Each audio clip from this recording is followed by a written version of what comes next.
Winter 1976 in Detroit, Michigan. The kind of cold that turns the air to glass. You can see your breath hang there, suspended, fragile, waiting to vanish. In the suburbs north of the city, Ferndale, Berkeley, Royal Oak, Birmingham, the snow lies in a long white corridor. Families live close enough to hear each other's television sets. Kids walk home from school through frozen dusk, and the streetlights hum overhead. It's safe here. Doors are unlocked. At least it's supposed to be. But that winter, something terrible moves under the surface. Someone is watching the children.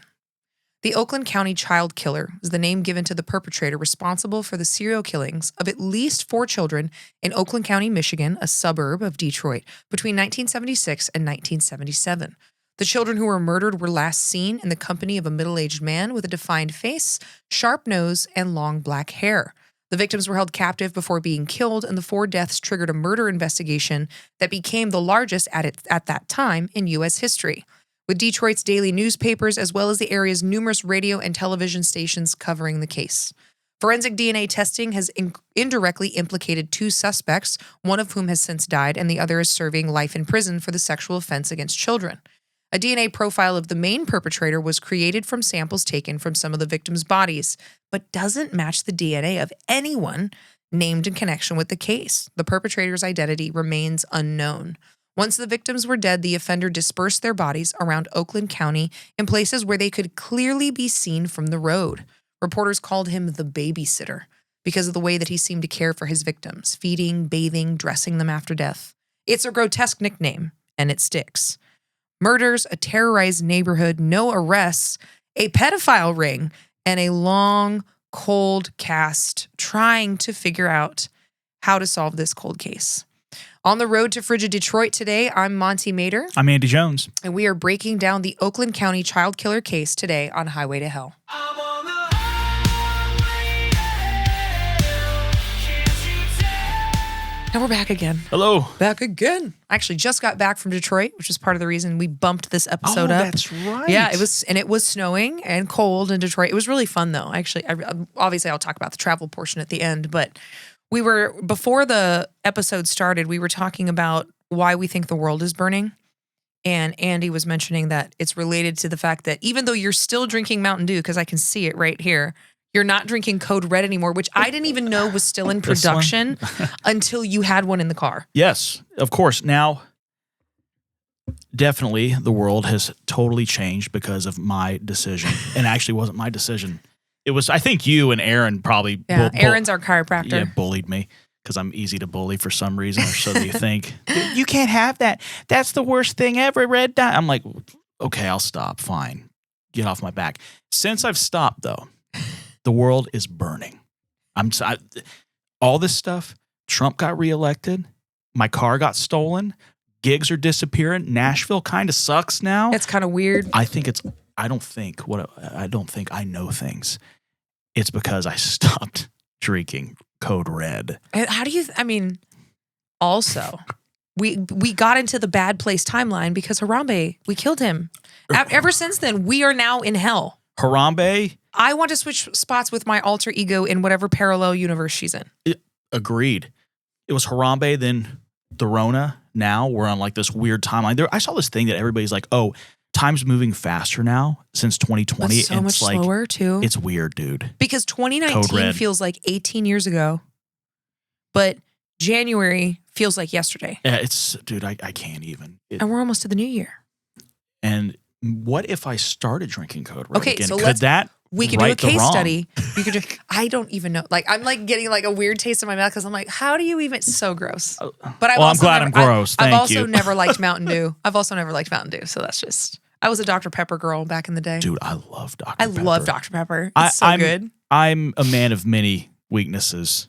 Potato chips? I love chips. Yes, you always have chips. Always have chips. You have Mountain Dew quite frequently. Yeah, it's a problem. I think that's the only 2 things I ever remember you really being, because again, if you guys are new to the show, first of all, welcome to Highway to Hell. Hello. But we have played in a band together for 4.5 years. We were roommates for 9 months at one point. Felt longer. It did. You're just hard to live. Just kidding. Yeah. I'm kidding. But I think it's just a rip on me episode. Right? It is. I'm just going to rip on Andy the whole time. Here's the subject. You. But anyway, so we have figured out why the world is burning. It's because Andy stopped drinking Code Red. It's the only logical explanation.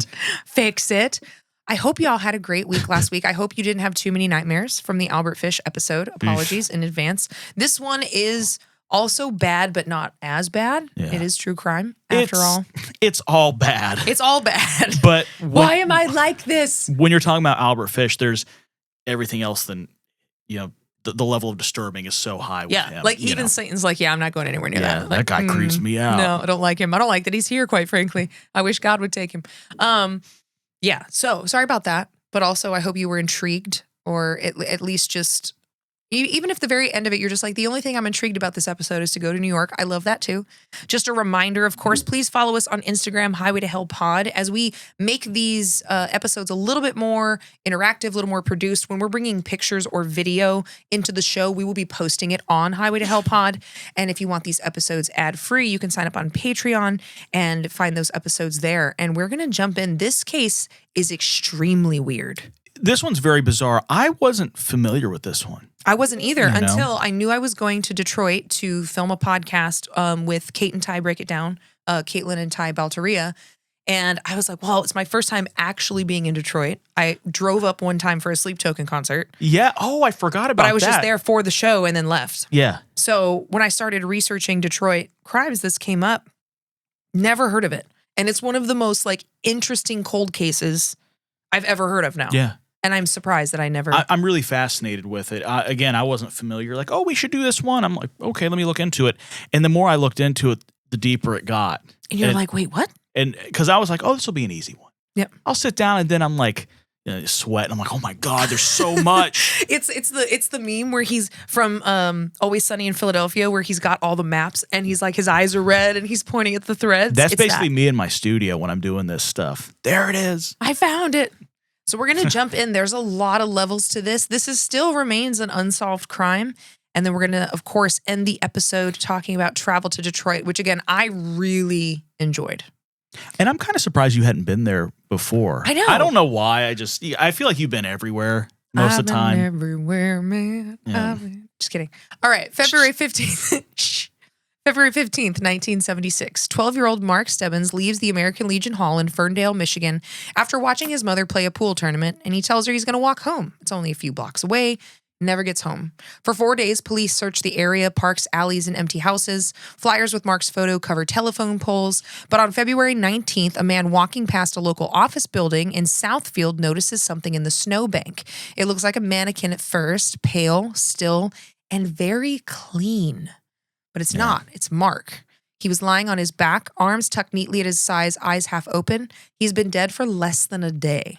He's still dressed in the same red jacket and blue jeans he wore when he disappeared, but something about the scene is wrong. It's unsettlingly deliberate. There are no drag marks, no scuffle, no blood, just the boy placed very carefully as if returned rather than dumped. The autopsy revealed a horror that becomes the case's signature. Mark had been held captive for those days he was missing before being strangled to death. His stomach contains partially digested food, fried chicken, likely fed to him by the captor. His body is clean, bathed, his fingernails scrubbed. There are ligature marks on his wrists and ankles, evidence of sexual assault. The medical examiner writes it plainly. The child had been intentionally kept alive. This was not a crime of impulse. It's a long ritual. In the days that follow, the suburbs begin to change. Parents walk their kids to school. Police cruisers crawl through intersections that once felt sleepy. A local task force is starting to be formed, and the first threads of what will become the largest manhunt in Michigan history. Now, for Oakland County, this was a neighborhood that really took prominence after the '67 race riots, and so it was a white flight area where white people moved out into the suburbs. It was the wealthiest county, very well-to-do. Very, very safe. Again, this was your kids are playing in the street. Your doors are unlocked. You don't lock your car. So this was extremely, extremely unusual. So this is the first victim in February of 1976. The second victim doesn't happen until December 22nd, 1976, 10 months later. Christmas is days away. 12-year-old Jill Robinson has an argument with her mother at their home at Royal Oak. It's small, the kind of fight that every preteen has in general, but especially before the holidays. She wants to go to her dad's house. Her mother says no. Jill grabs her backpack, slings it over her shoulder, and pedals away on her blue bicycle, and it's the last time anyone sees her alive. The next morning, police find the bicycle propped up neatly behind a local hobby store, unlocked. It looks, again, staged, like someone wanted someone to find it. 3 days later, on December 26th, the day after Christmas, a passing motorist sees a shape on the shoulder of Interstate 75 in Troy. At first, he thinks it's a pile of debris, but as he slows, he realizes it's a small body laid out parallel to the guardrail. Again, with the intent of being seen. It's Jill. She's fully clothed. She's still wearing her blue parka. Her backpack sits beside her. By this time, there's a new signature. Jill's been shot in the face at point-blank range with a 12-gauge shotgun. The killer has changed methods from strangulation to a firearm, but not the ritual. Her body, like Mark's, is very clean. Interesting. There's no drag marks. There's no sign of a struggle at the scene. It's as though, again, she was laid there, not thrown, not rolled out, laid down. Investigators note something chilling. Jill's body lies within view of the Troy police station, a direct taunt to the people hunting her killer. The task force started to expand. Of course, now there's 2 children. Dozens of officers comb through sex offender registries, question parolees, and review cold cases, but they cannot connect the dots. The only link is geography. One thing I found really strange about Jill Robinson's case, I mean, besides the whole thing, not to joke there, but she would have a premonition about getting killed with a shotgun. Really? Yeah. That I didn't find. Yeah. I think she went to her mother sent her to a psychiatrist where she would have this premonition, or I believe it was a premonition. I don't know if it was a recurring dream, but that she was killed by getting shot. A psychiatrist or like a psychic? I think a psychiatrist. Okay. So she was having this premonition and right. mom's I think her mother sent her there and she kept How having terrifying. this thing about getting killed with a shotgun by getting shot in the face, and it ended up happening. I thought that was a really kind of spooky aspect terrifying to this. Because, I mean, not to be weird and macabre, but I am weird and macabre. I mean, when I was younger, I thought for sure, for whatever reason, had no reason to think this, I thought for sure I was going to die in my early 20s. Weird. Obviously didn't happen. Very Whoop, strange. made it. Devil dodged. In the new year, January 2nd, 1977, so much shorter cooling off period, 10-year-old Kristine Mihelich leaves her home in Berkeley to walk to the 7-Eleven down the street. Again, safe neighborhood. She's wearing a pink coat that has $1.50 to buy a magazine. She promises her mother she'll be right back. It's less than a 5-minute walk. When she doesn't return after half an hour, her mother calls the police. Good mom. Kristine's disappearance sends tremors through the community. 2 child murders in 10 months already had parents afraid. Now it feels like open season. This is less than a month. This is like a couple weeks, a week and a half.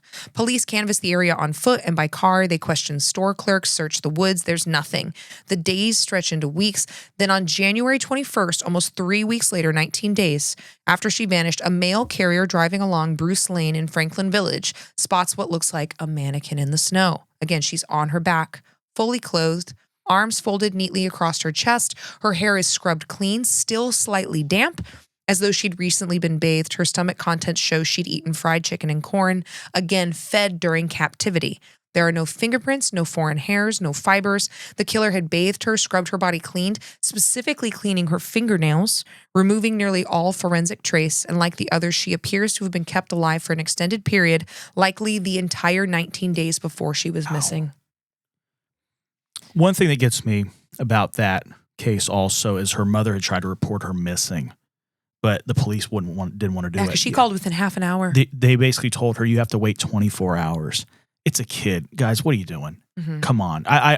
That's one thing that just always upsets me.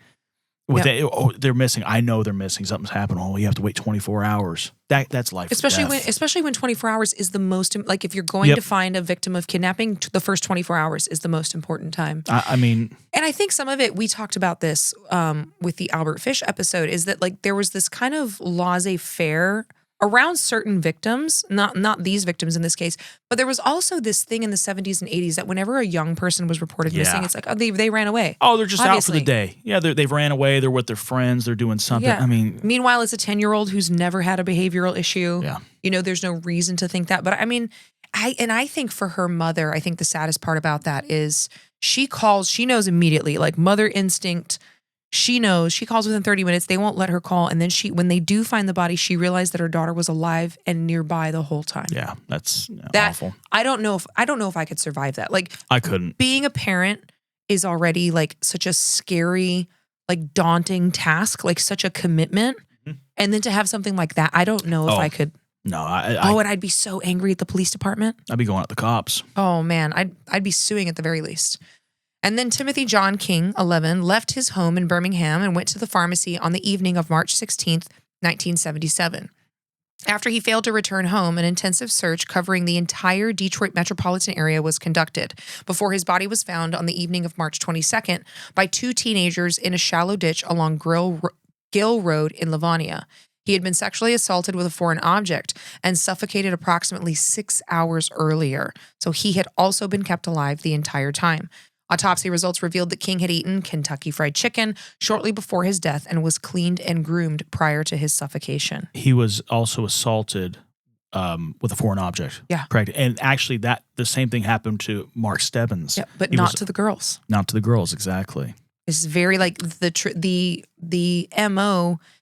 There are certain things that are in common, but certain things that vary slightly depending on if it's a boy or a girl. Yeah. For the first 4. Now, this killer was also suspected of additional murders. 17-year-old Donna Sarah went missing after hitchhiking to a beach after school in Macomb County, Michigan on September 29th of 1972. Sarah's body was discovered face down in a shallow creek on October 20th, 1972, in her hometown of Ray Township, close to 27 Mile Road. Before she was killed, Sarah had been imprisoned and drugged for several days. Her death was due to strangulation. Her murder also remains unsolved. 13-year-old Jane Louise Janie Allen went missing on August 8th of 1976, so several years later, was also last seen hitchhiking between Pontiac and Royal Oak in Oakland County, Michigan. She was found dead floating in the river in Miamisburg, Ohio, August 11th, 1976, 4 days later, over 200 miles from home. Her wrists had been tied behind her back with torn strips of a T-shirt. Decomposition of the body left police unable to determine whether or not Allen had been sexually assaulted, but they were able to ascertain that she had been dead before being dumped in the water. And then lastly, Kimberly Alice Kim King, who was 12, disappeared from Warren on September 15th, 1979. She had stayed over at a friend's house that night. When they called her sister at 11 p.m., she claimed to have snuck out of her friend's house to be phoning from a nearby outdoor phone booth. Her sister instructed her to return inside. However, Kimberly never went back to her friend's house and has not been seen or heard from since. Authorities believe that she was abducted and that her disappearance is connected to the unsolved killings. Interesting. So they don't know for sure that these last 3 were involved, but it's at similar time frames, similar enough MOs. And one of the things, I look at this one of the 13-year-old hitchhiking. And again, you different time, but still 13. That's young. Different than you're a parent and your 18-year-old daughter is going to follow the Grateful Dead and she's going to road trip or whatever. It's that 13 is so different, different. It's that's the only way to describe it. It's really so different from it being 20 years old. 21. Hitchhiking was so prevalent in the 70s. Yep. It's funny. My dad did a lot of it, and he always tells me, he's like, I don't know what I was thinking. Because I'm always like, dude, you could have been. You just assume that you're invincible. Yeah. And I don't think it's also the invincibility thing. It's just nobody knew. Nobody was really thinking about things like this. Yep. And to be fair, in my late teens and 20s, I did some stupid, naive shit that I look back at now and I'm like, you are so fucking lucky you're alive. I got separated I was in Mexico without my dad's permission. First problem. Second problem, I was with a group of people. I lost track of my people at a club of 5,000 people. In Mexico. It was Little John and LMFAO were playing. Gangsta. I lose my people. I get out of the club and I've never been a heavy drinker, so I wasn't drunk by any means. But this guy walks up to me, tells me he's a cab driver. It's not an actual cab. It's like a gypsy cab. I get in the car and thankfully he was a cab driver. And I got home and I realized looking back, I'm like, oh my God, I got in the car. Yeah. But it at that time never occurred to me that someone would try to harm me. Right. And that's the case with these kids too. And people that hitchhiked in the 70s. Oh, it'll be fine. And I think that's part of the danger of I grew up in a really strict, really sheltered environment. Yeah. And my parents never had those conversations with me. I grew up in purity culture where it's you can't have sex no matter what or you're a demon. Yeah. But I was never told, hey, by the way, be careful around strangers because they may want to harm you. Yeah. And that's never a conversation. That's so odd to me. I'm pretty sure my folks told me that. They're like, hey, don't do that. You know, Yeah. I'm like, okay. You know, I mean, I might have gotten a don't talk to strangers when I was really little, but I mean, I never, when I was a teen and stuff, never had a conversation about safety. The only kind of Interesting. safety I remember my dad really going over with me, because we were in Wyoming, was we always had a blizzard kit in the back of the car where you have like your overalls, a shovel, like a flare if you need it, like if you get stranded in a snowstorm. Those kind of safety things, sure, all the time. Yeah. And, you know, I knew how to change a tire and change my oil and like fix things on the car. But like dealing with people, it wasn't really until after the Mexico incident. Yeah. I didn't even tell my dad all of that. It was just the part that I was in Mexico and I'd forgotten to tell him. That's a chapter in the book. I was 18. I was an adult. The chapter in the book, the Mexico incident. The Mexico incident. But it really wasn't until after that it was like my dad sat down with me and essentially, and I know that this is like really controversial on the internet right now, that he was like, all men are a threat until proven otherwise. And I was like, okay. I agree. You know, and there's a lot of like, it's not all men. And I was like, dude, the person who told me that was a dude. You know, so I don't think people should be getting offended. Yeah, based it's one on of those that. things that like if I encounter a snake and I am not sure what kind of snake this snake is, Still a snake. I am going to assume snake is dangerous. Yeah, exactly. Until I know that snake is not dangerous. I mean, I'm an adult guy, you know, and when I'm walking to a gig, I assume the same thing. I'm like, I don't know. I just basically assume. Yeah, because if anything you're could going to be a happen. victim of a crime, it's most likely going to be a man that commits a crime against you. And my head's always on a swivel. It's like Logan and I always talk about, you know, head's always on a swivel. Always got to pay attention. Always. I mean, well, and that was part of the reason, you know, even going to gigs in Nashville, and Nashville has a higher crime rate than people realize. Yeah. And that's not a deterrent to come visit. But definitely come visit. With any major city, pay attention. But, you know, part of the reason you and I started driving to gigs was we're walking back at 2 a.m. And we just realized, man, neither of us needs to be walking by ourselves. No, not at all. Back to the parking garage or back home for me. I think about that. There's a while there when I first moved downtown where I would walk home after gigs. It's a 15-minute walk at 3 a.m. I'm an insane person. Yeah. And again, maybe that's why nobody messed with you. Like, oh, what's what is going on her here? MO?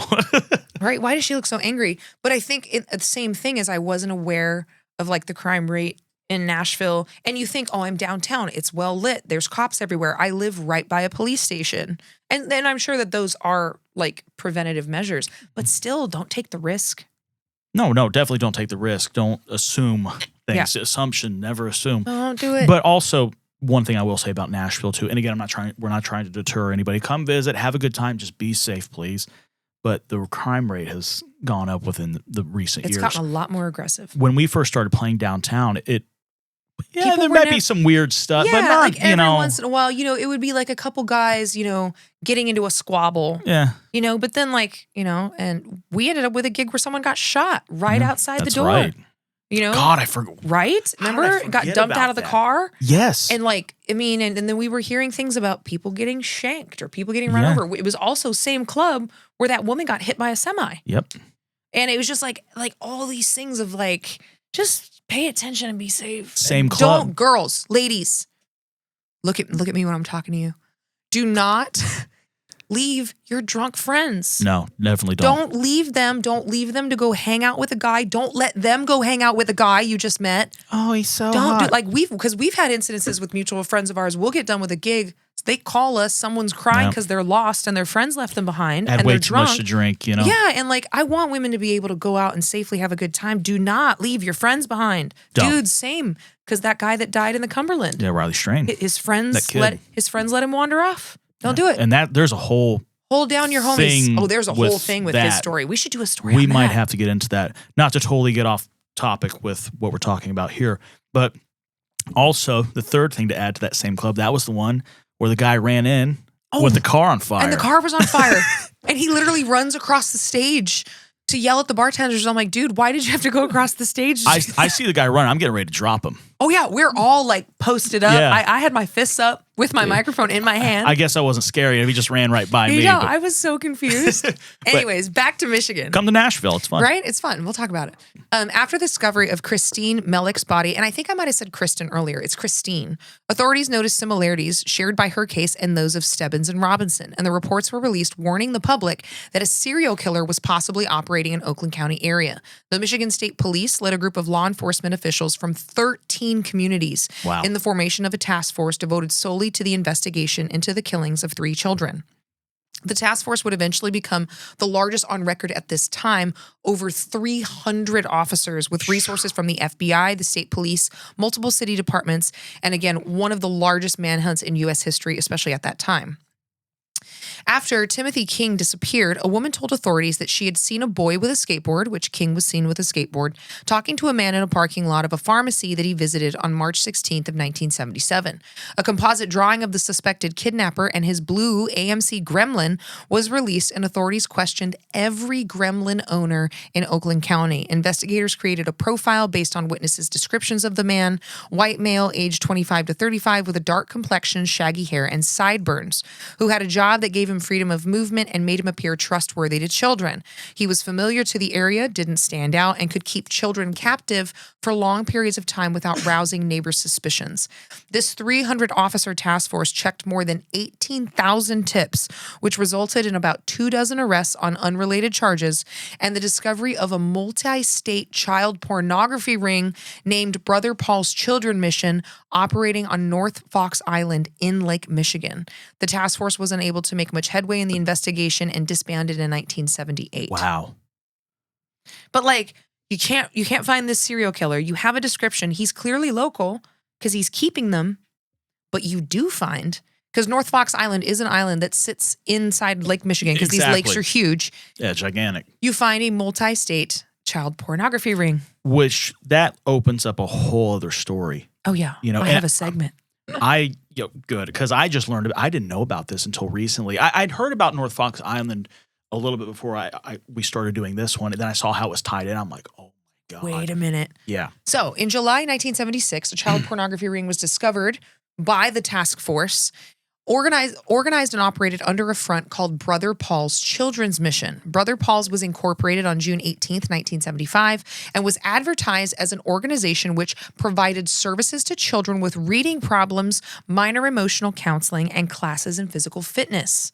During paid sessions on the island, boys would be filmed engaging in sex acts with each other and other adults, and were occasionally prostituted to the mission's wealthiest customers. Because, of course, 1976 Epstein.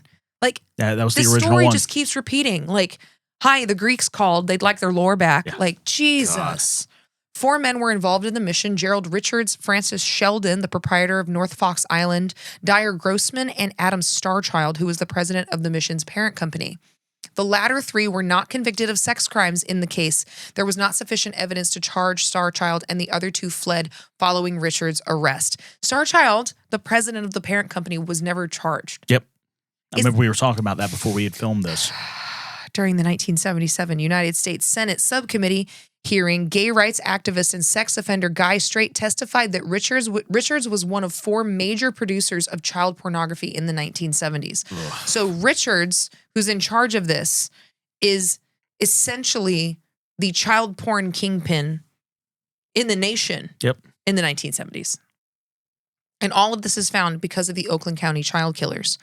According to a December 1975 feature story by the Detroit Free Press, Francis Duffield Sheldon and his brother purchased North Fox Island in 1960 for $20,000 from the widow of J.O. Plank, an investor from northern Michigan.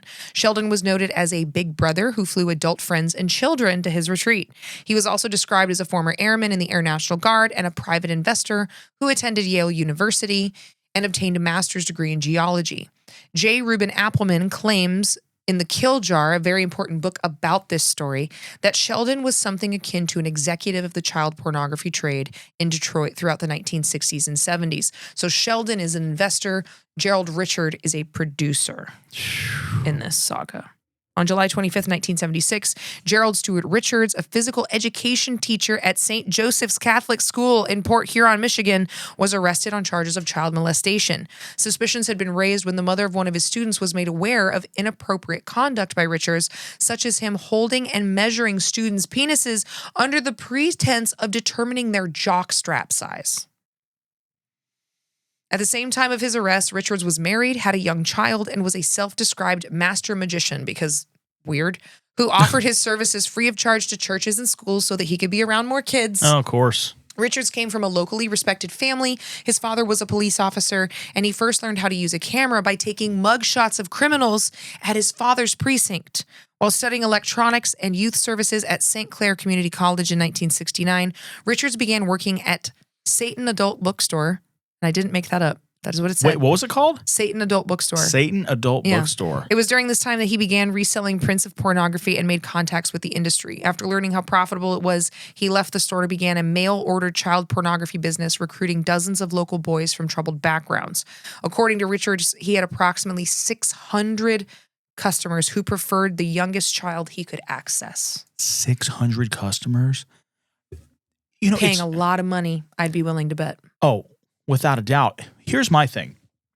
This story is relevant to even today with what's going on in the world.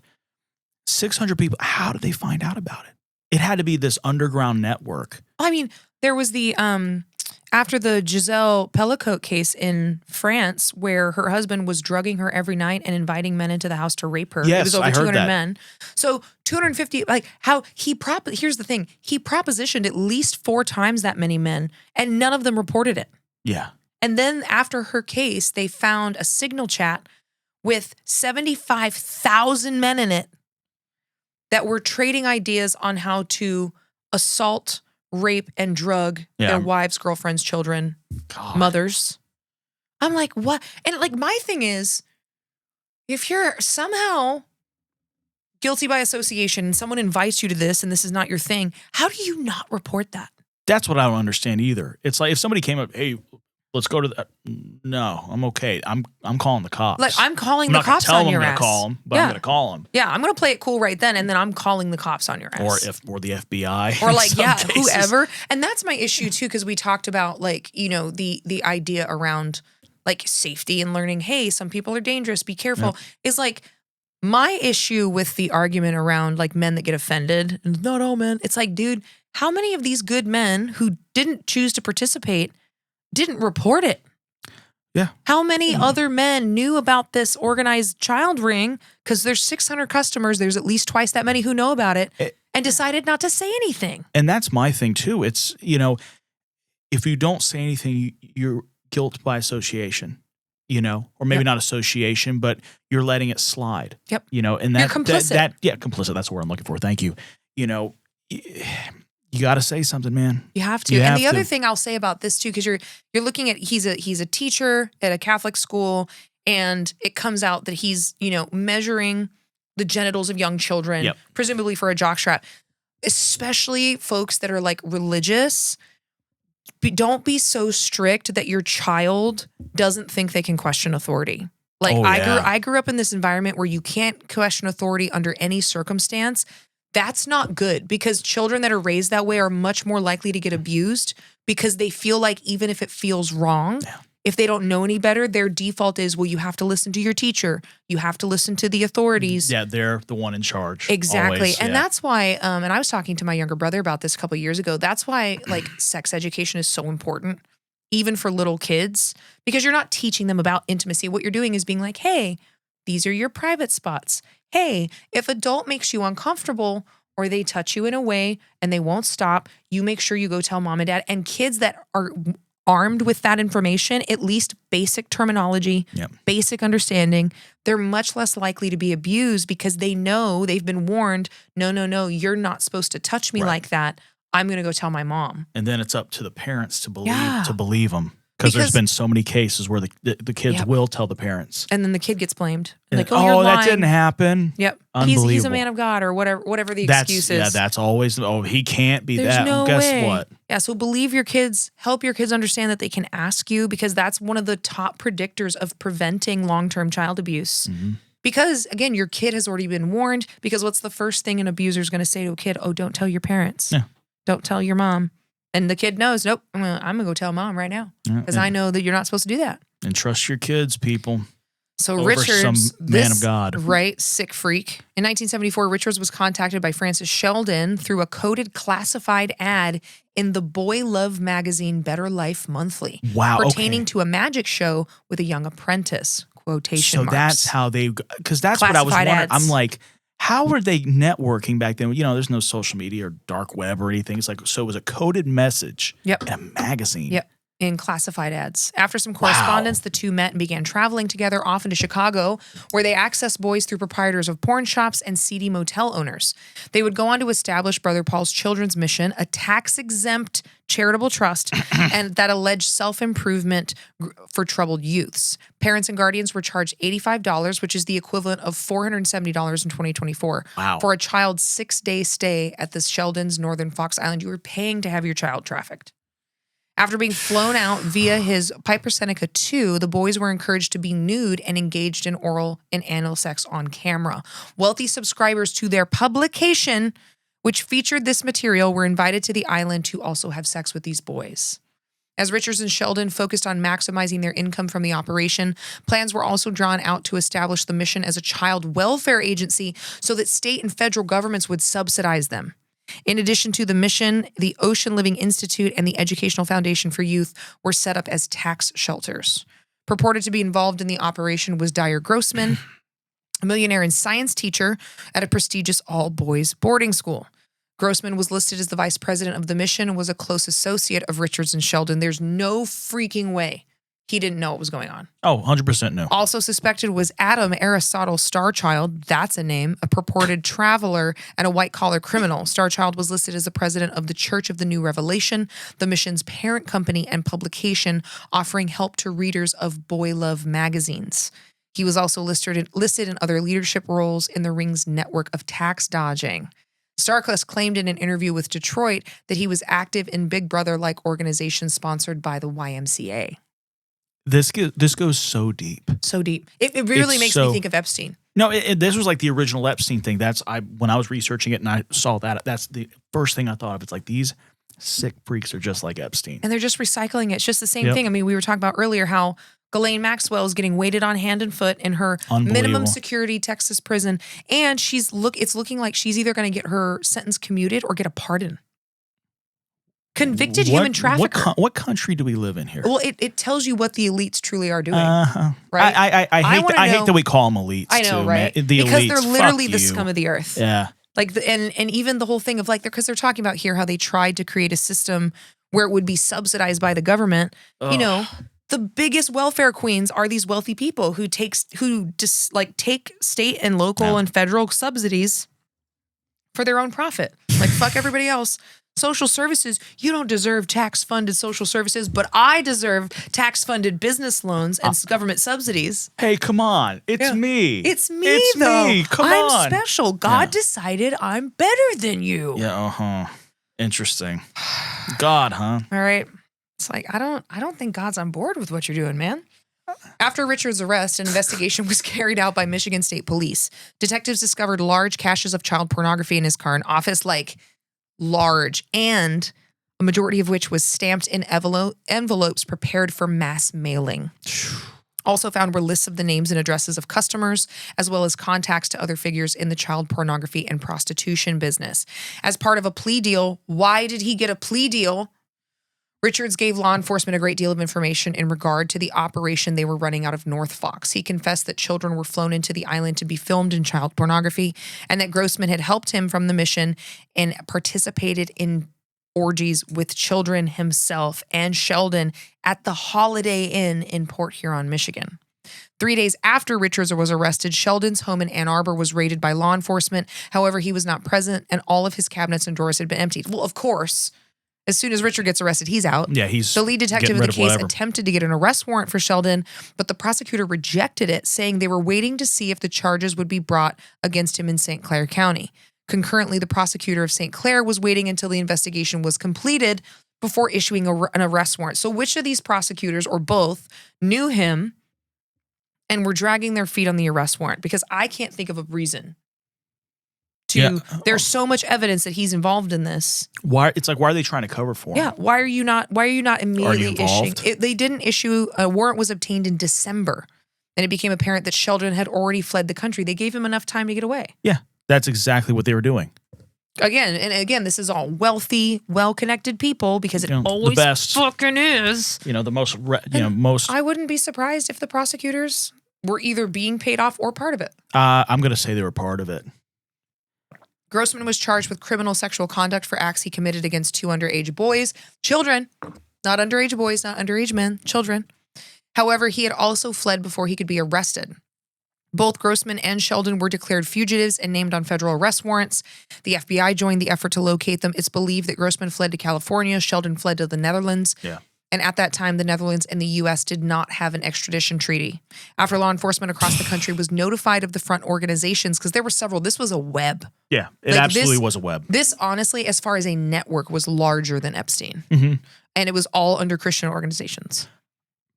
Man, gosh, I wouldn't be surprised if this stuff is still going to this day from this same 100%. initial start. Like people that were connected that didn't get caught, 100%. Because there was a lot of people that didn't like see 600 justice. Customers plus whoever's actually running. It's not just these 4 guys running the operation. There's more than that. No, any time that you have I wouldn't an be surprised operation, if one of them changed his name and just kept doing it. Oh yeah, I wouldn't be surprised either. But most of the time, you have organizations like this. Oh, there's 4 guys at the top. Yeah, but there's 4 more above them, or there's 3 more above. There's always somebody else. Yep, and more about Sheldon. So after law enforcement across the country was notified about this front, an undeveloped roll of film was sent from a man in California to Richards, identified to be photographs from Claudius Vermilli's Boys Farm, which is exactly what you think it is, which was an operation based in rural Tennessee. Sheldon was listed as a sponsor of the farm. Wow. He 100%, there's no way he didn't know. Yeah, no way at all. There's no way he wasn't involved. So following the news of what occurred on the island, obviously Michigan lawmakers and other officials tightened regulations. They made efforts to increase child safety and also increase regulation in foster homes and children camps to make sure things were supervised more closely.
So Richards, again, the only one who would be charged, would plead guilty. And in September of 1976, he was sentenced to 2 to 20 years in prison. Unbelievable.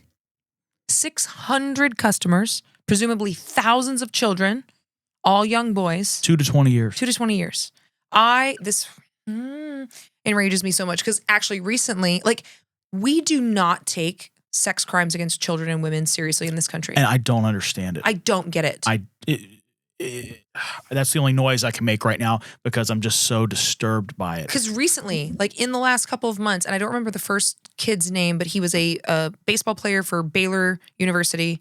Sorry, not Baylor. Sorry, Baylor. My bad. Brigham Young, BYU. I just saw the B and the Y. My brain auto-corrected. Oh, I get that. But he was convicted of raping a girl from the time she was 7 to 12 and assaulting another 11-year-old. 180 days in jail. And probation. And let me guess, because his family was an upstanding because they didn't want to community. damage his future, and he's Fuck a promising that. athlete. Are you joking? Fuck that. Like and especially when it comes from people that are like in other areas being like, oh, well, this is the moral high ground and this is blah, blah. You don't get moral high ground with me if you don't take crimes against children seriously. you like don't- release the Epstein files. Shut the fuck up. Yeah, just do it. Release it. Why? And then the other one is Jesse Butler Mack. This Yes. one is crazy. Yeah, I know this one. Attacks, assaults this girl, almost kills her. The doctor said had he strangled her for 30 seconds more, he would have murdered her. He's getting no jail time. And this is not his only offense. And he pleaded guilty. I don't understand it. Brock Turner caught in the act of raping a woman by 2 other men. 3 months in jail.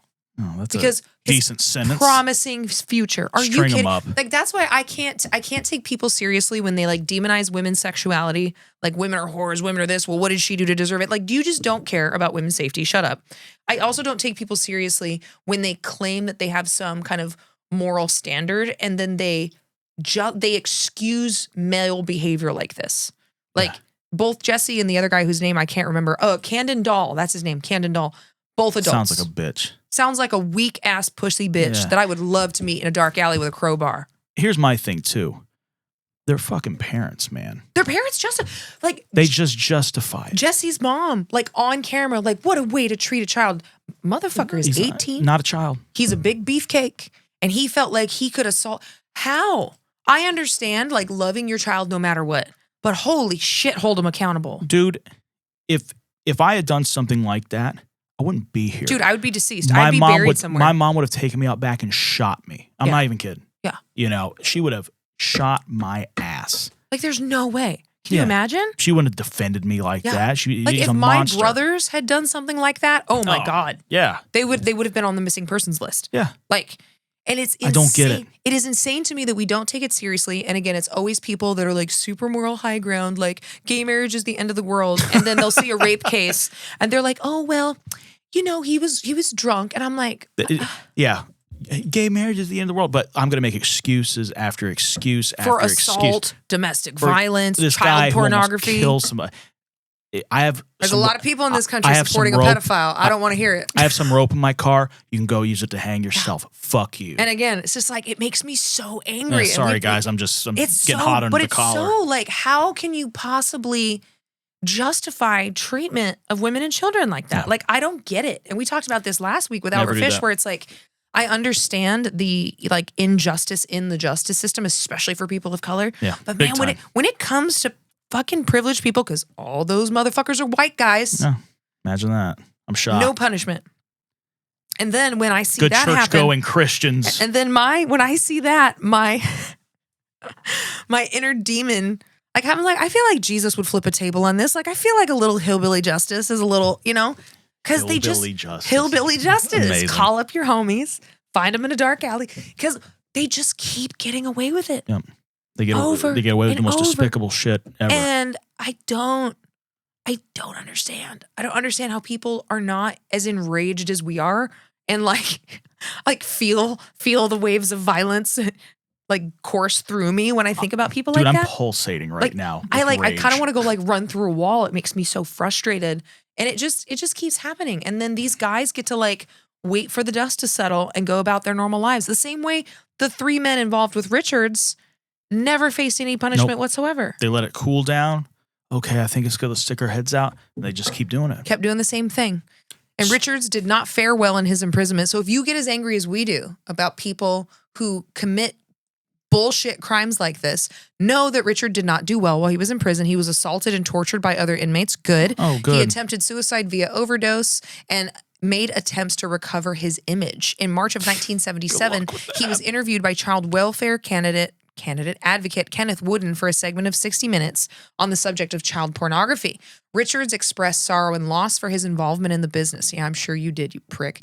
Later that year, a U.S. Senate subcommittee was investigating the commercial sexual exploitation of children, during which Richards testified about the functions of the trade and his motivations, both sexual and financial.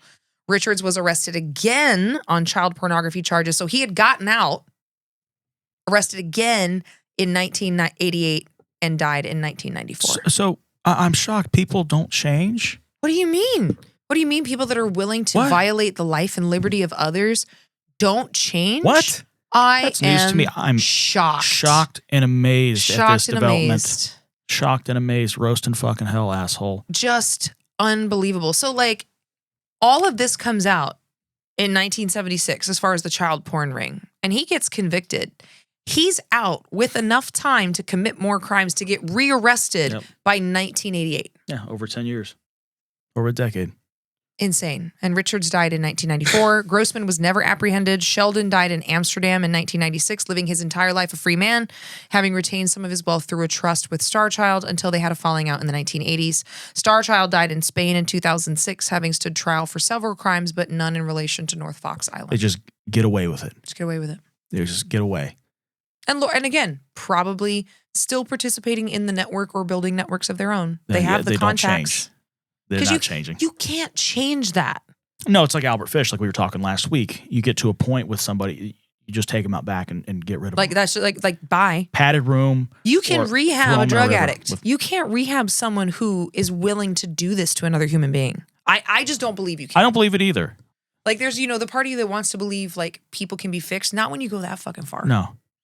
Not when you go that far. If you have addictions, alcohol, you could change that. But when involving kids, okay, I'll just go, I'll go a step further. Why would you want to fix that? I don't give a shit. Yeah. You do that to kids? Yeah.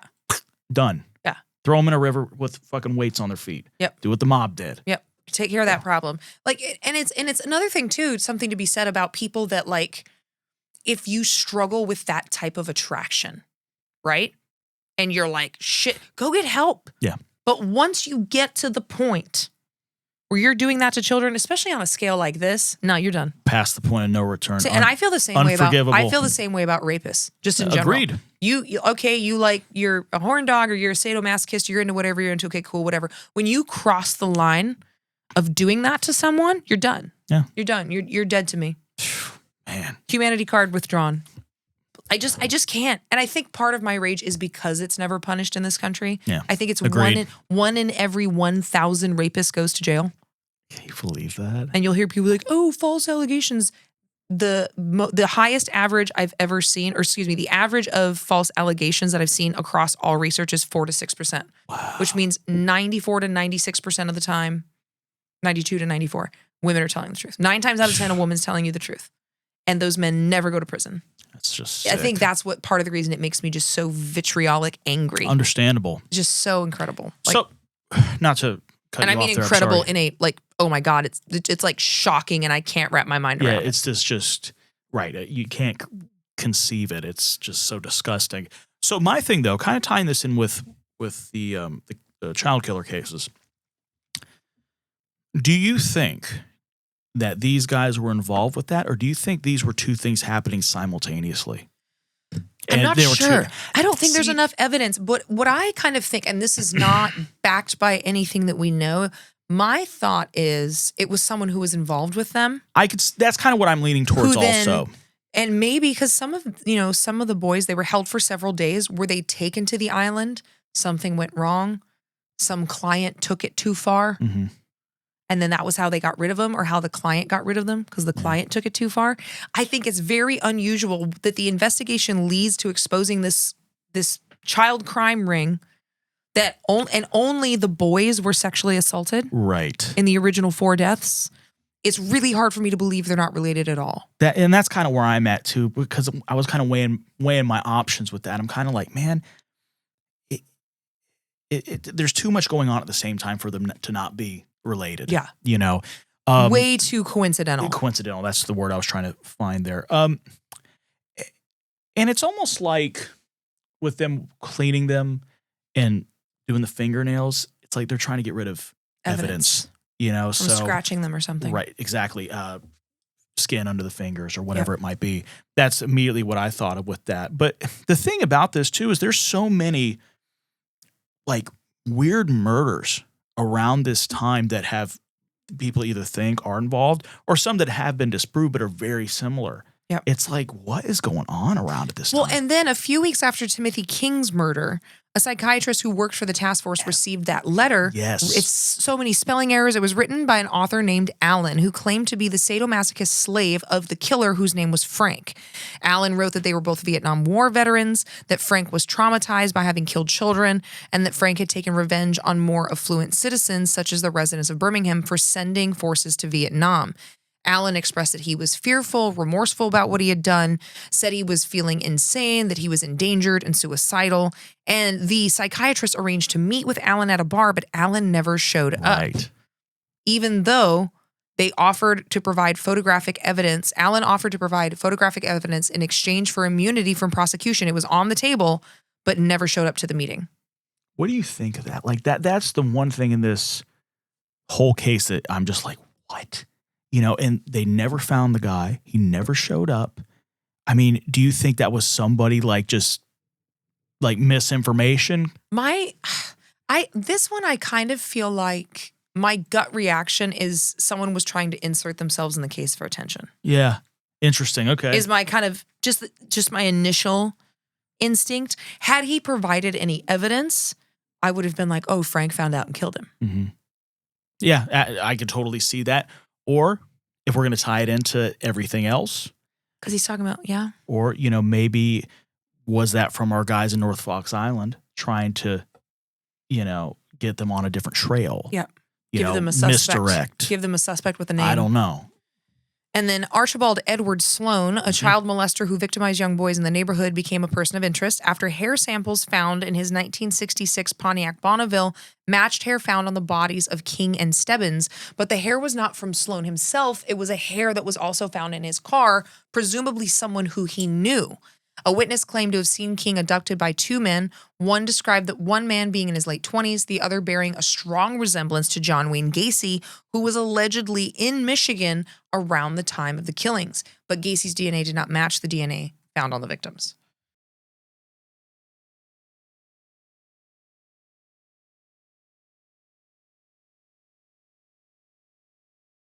Police in Parma Heights, Ohio, arrested Tam Lamborghini, a retired auto worker involved in the 1970s sex ring that preyed on young boys in Detroit's Cass corridor. A lot of I was just going to say boy that. sex rings going on here In Michigan. in Michigan at this time. I mean, probably everywhere, you know, that rich people could find them.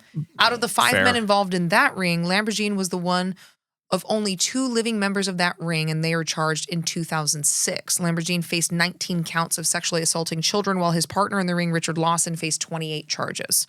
On March 27th of 2007, investigators told Detroit television station WXYZ that Lamborghini was considered the top suspect in the Oakland County cases. Lamborghini pleaded guilty to 15 sex-related counts involving young boys, rather than accept a plea bargain that would have required him to take a polygraph on the Oakland County killings. Interesting. So he was like, I'm going to go ahead and take those 15 sex counts before you make me take a polygraph about that. He also rejected an offer for a reduced sentence in exchange for a polygraph on the Oakland County case. Wow. In October of 2007, the family of Mark Stebbins filed a wrongful death lawsuit against Lamborghini seeking $25,000. The lawsuit alleges that Lamborghini, who lived in Metro Detroit in the late 1970s, abducted Stebbins and held him captive before smothering him to death during a sexual assault. Lamborghini has never been formally linked or charged with the murder of Stebbins. My thing with that, I mean, he's shooting down all this stuff, you know, polygraph, reduced sentence. I mean, dude, that's probably the guy. Yeah. Or at least know, again, he's also connected to another pedophile ring, which I'm sure they know about what's going on in North Fox Island. Sure. So it's probably, it could be he's either involved or he knows who is. And it's like, if I say anything, that motherfucker's going to have me killed. Yeah. Yeah, I could see that being a you have to have a pretty well. good reason to take 15 sex charges just so you don't have to take a polygraph. If you didn't do it, the polygraph presumably wouldn't be an issue. They also can't be used in court. Right, exactly. So this case obviously sparked new interest in King's father, Barry, and his brother, Chris, who tried to get the state police to release information about a suspect named Christopher Brian Busch, son of General Motors executive Harold Lee Busch. Is it Busch? Busch? I think it's Busch. Busch. Chris Busch had been in police custody shortly before King's abduction for suspected involvement in, you guessed it, child pornography. I'm yes, shocked. This is the son of the General Motors executive. We can't have him getting in trouble. Oh my God forbid. Oh my God. He committed suicide in November of 1978. Oh, good. Bloodstained ligatures were found in his apartment, and as was a hand-drawn image of a boy closely resembling Stebbins. Also, in order to get that information, the Stebbins family, his father Barry and his brother Chris, had to file a lawsuit against the police department to get them to release information under the Freedom of Information Act. The scumbaggery, if that's a word. That's what makes me think, I'm like, this has to be related to the ring, and people are covering up the prosecuting attorneys who let him get away. They weren't going to issue a warrant. You're looking at the police officers who are covering for the fact that Harold Lee Busch's son, the General Motors executive's son, is arrested for the same crime. Cops are probably in the pocket. Yeah. You know, that wouldn't surprise me at all. I mean, every time you find a major crime ring, they are. They have to have some law enforcement assistance to get away with it. Absolutely. So there was no confirmed activity by the Oakland County child killer for nearly 20 months prior to Busch's death.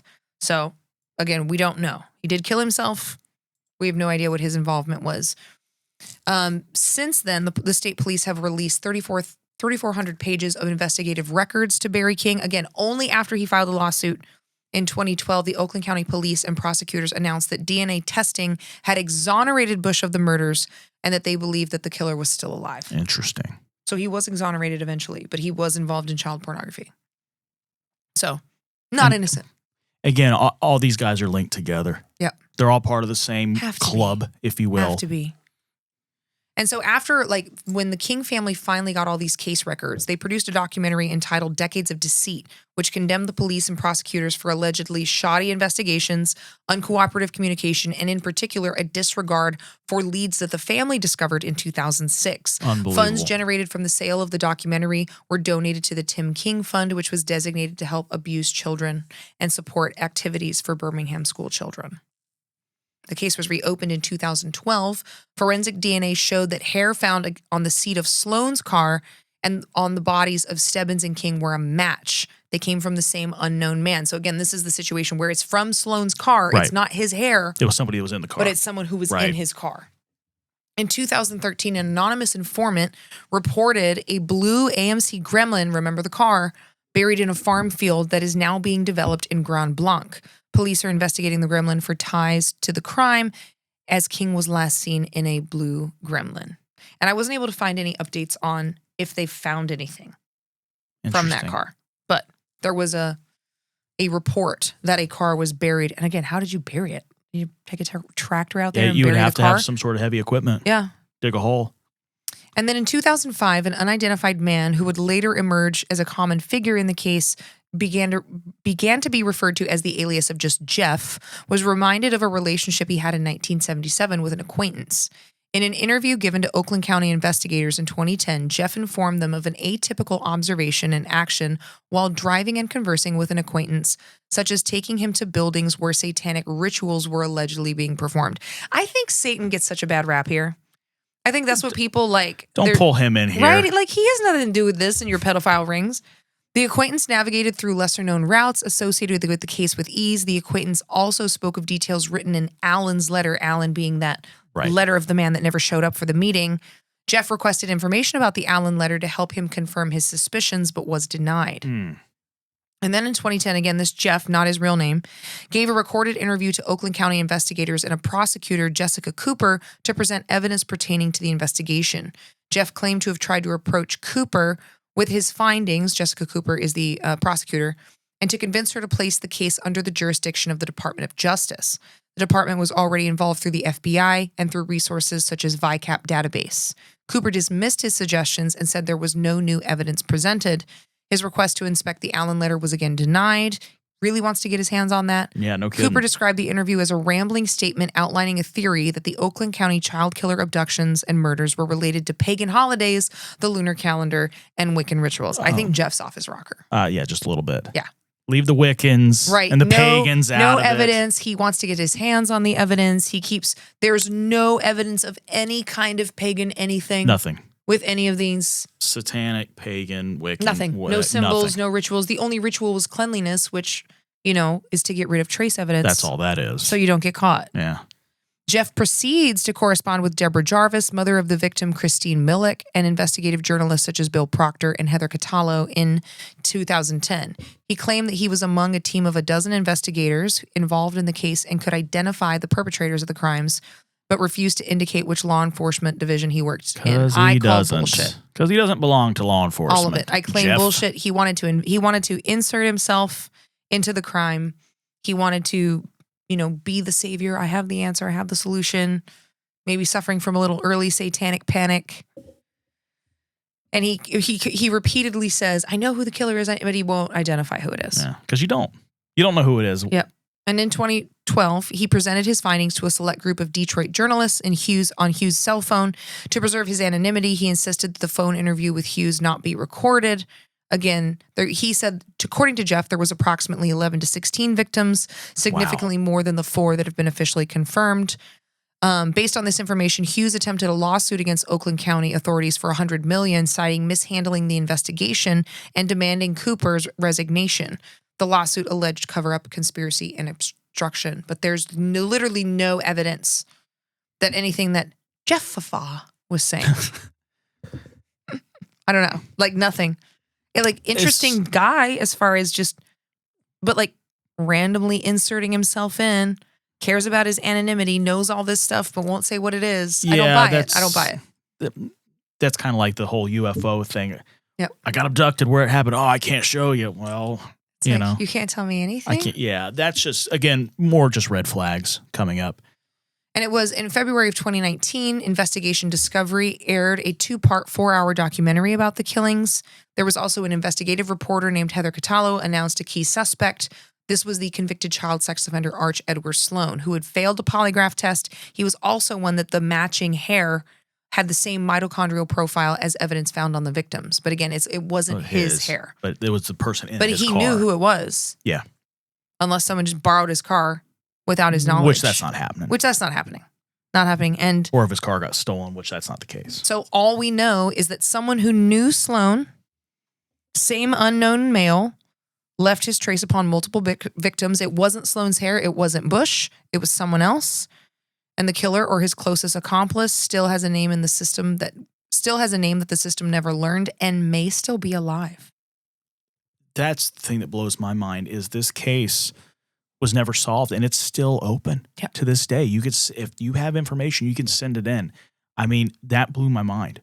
Most of the time, especially with today's technology and as it got better, things end up getting discovered and closed. And I forget the one that was caught recently, or maybe a couple of years ago. You referenced a couple episodes Golden ago. State Killer. Golden State, yeah. Mm-hmm. They eventually D'Angelo. they eventually found him, but this guy's like a ghost. Yeah. And because with the Golden State Killer, they found him because they had DNA to compare it to. Yeah, exactly. So how are you going to get a new sample unless the guy commits a crime again? But I also, I go back to that pedophile ring, which clearly they didn't thoroughly investigate it and disassemble it because there would have been a lot more charges brought to a lot more people for their participation. So that's still going. That's still going. I think there's a lot of evidence to suspect a cover up. That's all I could think of. It makes me think, it almost makes me wonder if the girls weren't related. That maybe someone was mimicking because there's no sexual assault. And it's like there's this weird connection to the pedophile ring that's all young boys, but not young girls. Right. And that's a weird anomaly for me. That's a thing that a lot of people talk about with this case also, how maybe not all the killings were done by the same person, which it's not impossible, but God, the coincidence of it. Yeah. I mean, again, if it's a client and the client chooses victims of both genders mm-hmm. and then there's a lot of variables. Accidentally kills one of them once and then decides that's his new thing. Yeah. But again, I just think there's way too much here for me to not believe that they're related. Yeah. I can't shake that. I definitely err on the side of that it's the same person. I can see where people would be like, oh, there's a possibility it's a different killer with each couple one. I'm like, yeah, but it's so tight, like together in terms of the timeline that I don't see that being a thing. Personally, I don't know. And for him, Gerald, what's his name? Who the 2 to 20 years? Oh, geez, yeah. Which he clearly only served a couple years. Gets out, he immediately reconnects with his network, starts doing it again. I'm shocked. And then gets arrested and locked up again in 1988. So that just tells me that the network never stopped. No, it definitely didn't stop. You know, and Still again, going. maybe it was just a client that they had where they just couldn't control their impulse, and maybe they got rid of him because it's like, hey, you're going to lead people back to us. You're bringing too much heat. Yeah, too much. That's I could definitely see that being a possible thing as well. If that's someone's thing, if that's someone's uncontrollable urge, they're not going to stop. No. Like just for funsies. Like they're going to stop because they got arrested or killed. Yeah. Or incapacitated in some way. I could definitely see it being a member of that organization getting out of control and them taking them out. Yep. Because it's like... you can't get us all arrested. There's 600 of us. Right. We're going to take you out so we don't take the fall. Yep. Even though they had people, not... That makes me... It doesn't say for sure, but like they had people in their pocket, 100%. 100%. Cops, whoever. I can't get over the prosecuting attorneys just dragging their feet, not issuing a warrant, and letting Sheldon get away. Involved. As far as they're like, oh, well, they didn't. No, they're involved. I don't buy it. I just don't. And especially, and I know that my bias is painted a little bit by how Epstein has been handled. Sure. Because I'm like, well, they're doing that now. Well, I don't think that's, people are in the pocket, the Department of Justice, the FBI, 100%. the sweetheart deal that Epstein, same thing with Epstein. Epstein was arrested. He was convicted of crimes against a minor. And what happened? And he didn't kill himself. Yeah. He got to go out every day on work release. Yeah. Like. Why are you giving this guy any of that? Throw him in a hole. Yeah. You know? What? And again, people want to, Oh, it's insanity. It is. It's insane. It's insane. And I just, I can't, again, this is my opinion. This is not based on the evidence because we cannot know for sure. I'm of the opinion that it was directly related to the pedophile ring and that the law enforcement covered it up. I'm in agreement with that as well. Man, money buys a lot of leeway. It really does. And I mean, you see it today. It's still prevalent. Nothing from this case with this pedophile ring, nothing's changed in 50 years. Yep. In terms of what goes on behind the scenes. And they'll demonize the children, especially if it's a teen girl. Right? Well, what was she doing there? She should have known better. She should have. And I'm like, dude, the man is 55. Where's your accountability for him? She's 14. What's he doing? And then we see that like they're trying to change the law where they can prosecute kids as young as 14 as adults. What the fuck is that? Like, but you can't hold a grown man accountable. It's never their problem. Yeah, it's always the other person. the rich guy's fault. Because that's what they do best. They just place the blame on everybody else because that's what they fucking do. Tough on crime, except the one in your backyard, bitch. Yeah, scumbags. It's so every frustrating. Single one of you. It's so frustrating. And especially like, because today, as of this recording, today was the day that I found out that Ghislaine Maxwell might be getting her sentence commuted. I found that out right before I walked in. So with this case, it just makes me so angry. We are so unserious when it comes to actually being tough on crime because our country has proven forever we don't give a shit about sex crimes against women and children. We don't care. No. We care about money crimes a lot more. The fact that we care about somebody with a little bit of marijuana. Yeah, the fact string them up. Imagine somebody in the 70s, having some weed on them. They would have gone to jail. They would have been in prison for 4 times as long as he was. Yeah. Be so for real. Like I don't think anybody should be in jail for weed offenses anyway. I'm a legalizer. You can't make an argument to me that alcohol's legal, but weed and mushrooms shouldn't be. Or cigarettes. Or like, you know what I mean? Like these things here. that are so clearly synthetic and harmful, but you're worried about plants? Give me a break. It goes to show you who's greasing palms. Well, in the original cocaine laws where you would have to have 500 times the amount of powdered cocaine to serve the same amount of jail time as a crack user. Good God. Because powdered cocaine users were white. Yeah, imagine that. Imagine that. Also, one thing I want to kind of just adding to this story, they have sketches of the suspect. I know. And they all we'll look put similar. them up there so you guys can see it as well. But they're all pretty close. I'm looking at them right here. They couldn't find the guy based on that even? Yep. Because he's clearly in the area. He clearly looks distinct enough that 3 separate eyewitnesses gave a very similar sketch. Couldn't find him. Talk to people that had the same, they know his car. Like you They have couldn't a see picture. those sideburns. I mean, good God, man. I know it was the 70s, but still. Look like Brady Bunch. The gremlin, Yeah. and then that, I don't buy it. There's just something more going on. There's a puppet master pulling the strings as Yep. far as I'm concerned. Yeah, and the puppet master's money. Yep. Money. Exactly. It's a But yeah, disgusting case. we will put those sketches in the episode, and they'll also be on Instagram. But let's talk about travel. One thing I'll say before the travel, sorry, I don't mean to do that, but this case still is ongoing. If anybody knows anything, contact the right authorities, get that information out there. Let's get some closure. I mean, the horrible thing too is a lot of the parents have passed away. I mean, this is 50 years ago now. Yeah. So they went So sad. they went to the grave not knowing what happened. Yeah. You know, so if anybody knows anything, contact the right people. The guilt that you'd feel realizing that your child was close by. Oh, dude. Like that just like literally makes me want to throw up. Oh yeah, same. You know, so yes, and that's exactly. This is still an open case. It is a cold case. If anybody has any information or thinks they do, please contact law enforcement in Detroit. And the FBI honestly may be still involved too. I'm not sure. But yeah, so I went to Detroit and I really loved it. Awesome. And I am a big city person. So when we talk travel, and you're like, you're always in a city. I will do like rural stuff sometimes, but I'm more of a city person. I like having things to do. I want to interact with people. Yeah. And I love food and a good cocktail. Sandwiches. I'll fight somebody for a sandwich. Good sandwiches.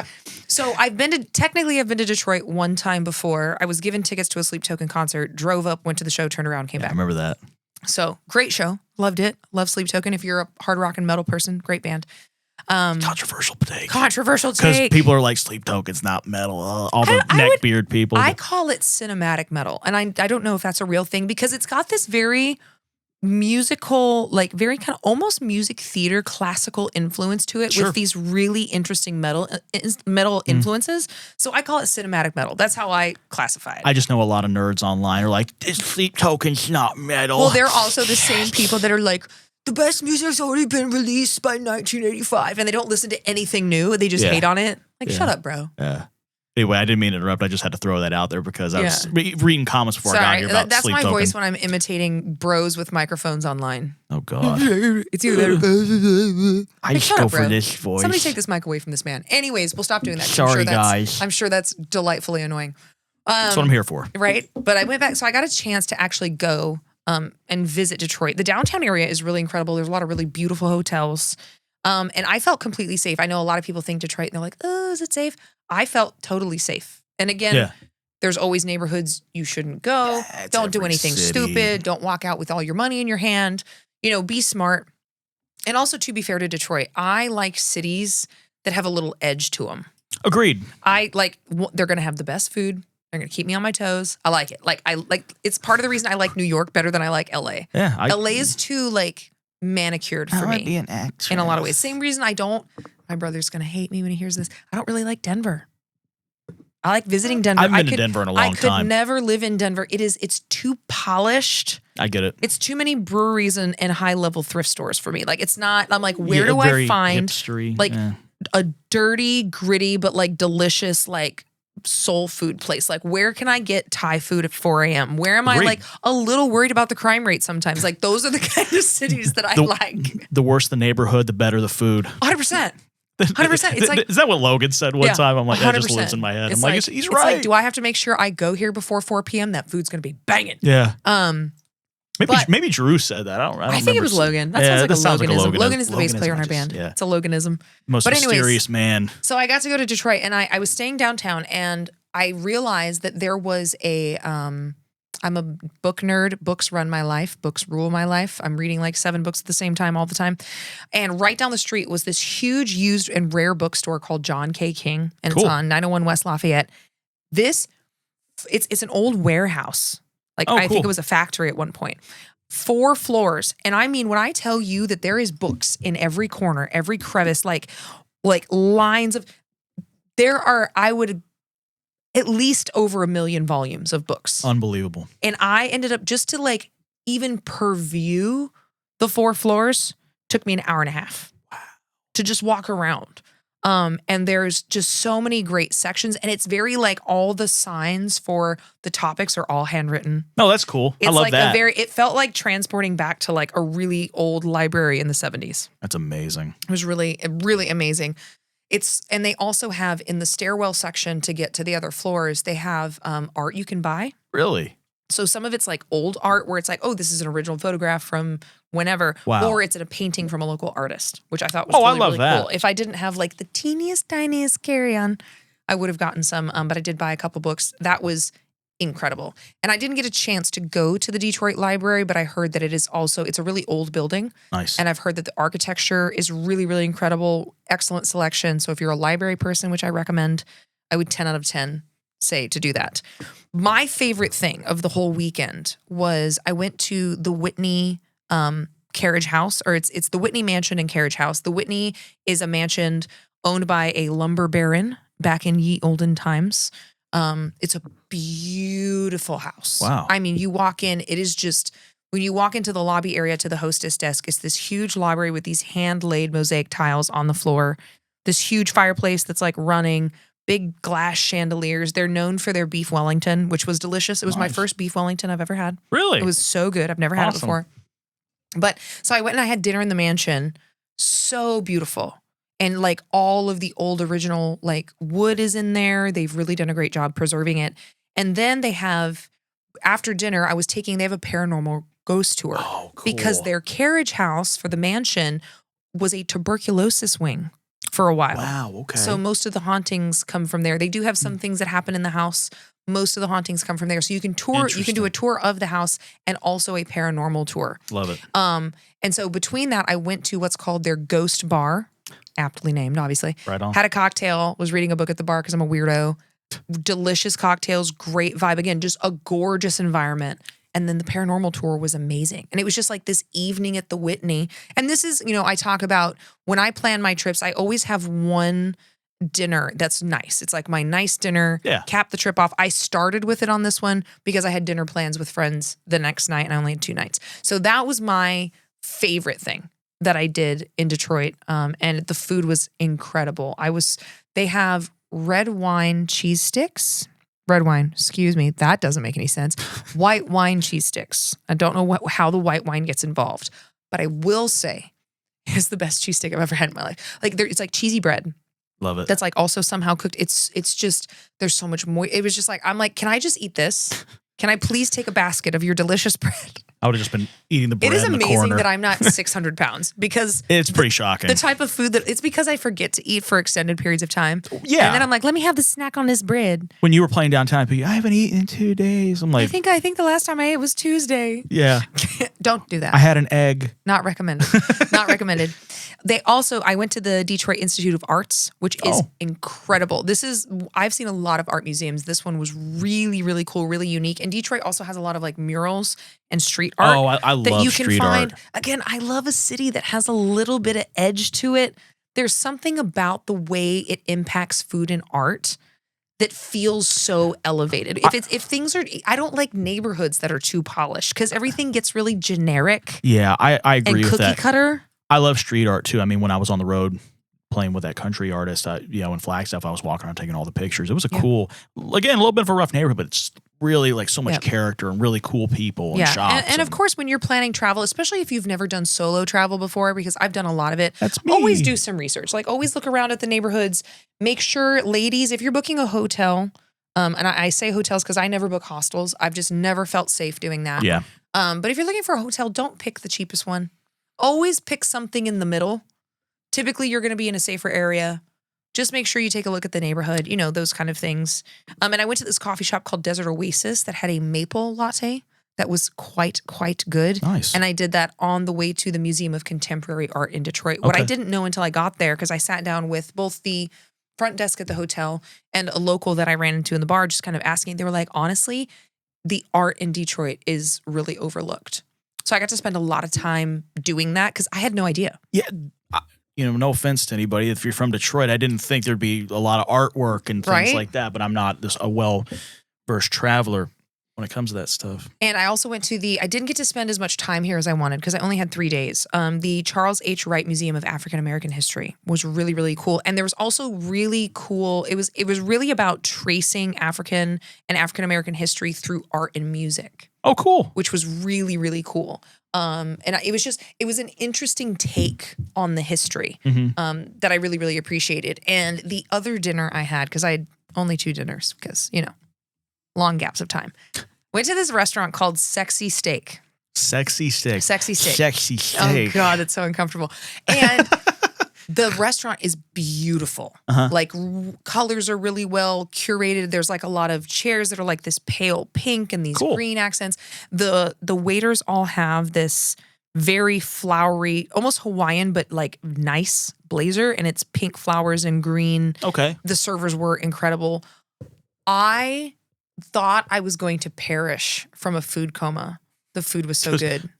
As you're getting, because you're going to go here and you're going to eat the food. And this ended up being another, like, more upscale place, but I wasn't buying. So, but the appetizer that we had, it was a pastrami, just so good. Their pastas, incredible. Steaks were great.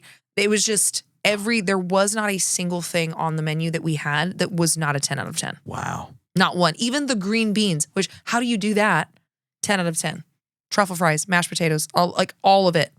So good. The creme brulee was good. They had like a chocolate mousse dessert that was, I was in so much pain because I couldn't stop. And also because, and I've told you this, like with my health stuff, I'm really trying to get back on my diet. So my thing was, I'm like, after this weekend, I'm going to listen to my doctor. I'll get into more of my health stuff later. But I was like, well, if I'm going to go for it, I'm going to do it right now. They had a smoked old fashioned. I was like, I'm just leaning in. Yeah, that sounds really good. Talking to the guy who hasn't eaten anything today. I know, I haven't eaten either. I'm so hungry. And then lastly, I did find a speakeasy because that's what I do. I find bookshops and museums and speakeasies. It's called the Candy Bar. It's inside the Siren Hotel. It's like there's a lot of pink velvet in Detroit. But you wouldn't think that. I don't know. Exactly. It's another little Detroit surprise. And it's just like really beautiful lighting, really handcrafted cocktails. And this one doesn't feel prohibition to me as much as it feels old Hollywood. Oh, cool. Okay. Is kind of how it felt.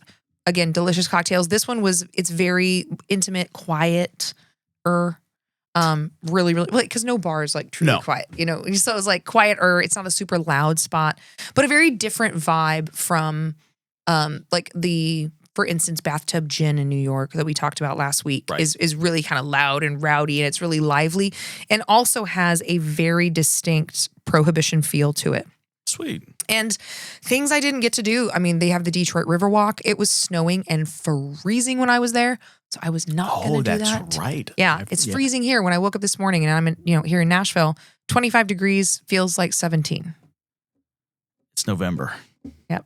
Winter's gonna suck. It's gonna be fun. Yeah. But I would love to go back to.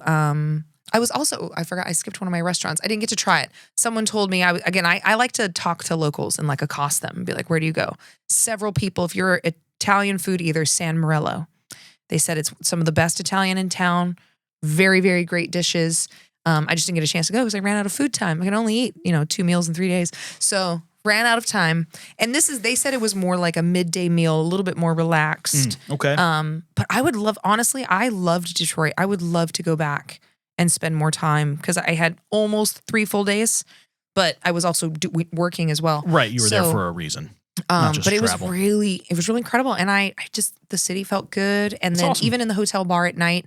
So when I came back from the Whitney, again, my doctor doesn't want me drinking right now. I'm getting ready to do a year of sobriety. What does a doctor know? Shut up. Have some fun. So I had a couple drinks at dinner, and then I came back and I was like, I'm going to have one more scotch and be this nerd reading a book at the bar about Shanghai serial killers. And that's what I was doing. And then ended up meeting some locals. I ended up having 3 scotches on top of all of it. I was like, I'm going to die. I'm going to perish. I woke up the next day and I was like, surprised. I wasn't hungover. And I think it's because I spaced everything out so far. Probably. But I also was like, either I'm not hungover or I'm still drunk. And I'm not sure. It was fine. It ended up being fine. Been there. Waking up going, how do I feel? It's like, I'm surprised. I don't feel bad. But I mean, I started dinner at 7:15 and ended up back in my hotel room at 1. So I Yeah, spaced out all of those drinks over 6 hours. You're but- fine. So what I'm going to do, folks, with these travel things, as I continue, as I get on my own health trek, I'm still going to be telling you to have all the good food and all the cocktails for me because it's really important. It's one of my favorite things in life. Like going out and like eating good food and like having a nice cocktail. And we've talked about this, I don't drink like cheap liquor anymore. Nope, me ever. either. Because Jameson makes me want to fight folks. Me either. But also because I'm just not going to do that. If I'm going to bother having alcohol that I know is bad for me and I'm still an adult and can choose it, I want it to be nice. Yeah, I'm in the same boat. I want a nice cocktail. Especially after playing all the gigs downtown. You drink so much. It's like kind of not intentionally. I'm just saying it ends up people buy you drinks. And you just get kind of over it. Well, and I was never someone who was a big drinker. And then you start gigging, and then you come to the gig and you have one drink before the show, and then you have one during. So even then, especially at the time when we were playing 5 nights a week, that's 10 drinks a week. And for a woman, that's really high. Like, I know that doesn't sound high to some people, but that, like, the CDC would say, excuse me, that's heavy drinking. And so it just becomes this habit. And that's what happened to me. I never had a problem, but, I was like, I only drink at my job. Yep. Yeah, it's not that bad. And then, you go, hey, let's go grab a drink. Then it's like you're drinking every day of the week. It's like, where's the break? And then, before you know it, it's like, oh, I'm having 2 or 3 drinks a show. Well, I got there. Yep. Easy. And then especially when they're free. We didn't notice. Yeah, especially when some people are giving them to you. You want that? Yeah, sure. And they're like, what level do you want? And I'm like, top shelf, obviously. But yeah, and then you stop and you're like, oh, I didn't realize how bad I was feeling by doing this to myself. That and the fact that I wasn't sleeping, I wasn't eating. I'm a real model for health and wellness here. Yeah, same. And then time out here for 2 seconds, and then she wants to hack on me for having a little bit of Mountain Dew every once in a while. Just a little every once bit. in a while. It's every time I see you. Which is every once in a while. Which is every once in a while. That's fair. That's fair. That's See, real. I'm working my lingo here. No, but I'm glad I don't drink as much anymore. All right, y'all. Don't judge a book by its cover. Give some of these cities a chance. Always do your homework. Find the coolest, most unique food. Talk to the locals because they're going to know where things really, really are. One of the things I didn't get to do in Detroit was find some live music, which I would love to do next time. Oh, yeah. And I also just love when I go to these cities, I always look up famous artists. And obviously the Motown Museum is also in Detroit. Oh, that's right. And so I always love to look famous artists up and listen to music from artists from those cities as I go, which is really fun. So I was listening to a lot of Motown. But again, plan your vision board, figure out where you want to go, make it some dark tourism if you want to see something spooky, especially haunted places. But just go out and see the world, meet new people. Don't be afraid to talk to strangers in safe environments. I was like, wow, that could go sideways. But in general, I think sometimes we get so caught up in our phones and what we're doing that we've lost the art of just meeting new people, being out and about. And those are my best conversations. Oh. I had met great people while I was in Detroit, just chatting with them, Amazing. So take the time for people, take the time to look up a little bit, find a city you want to see, find some spooky things, and always find the best food you can. And I'll see you next week on Highway to Hell. Have a good one, guys.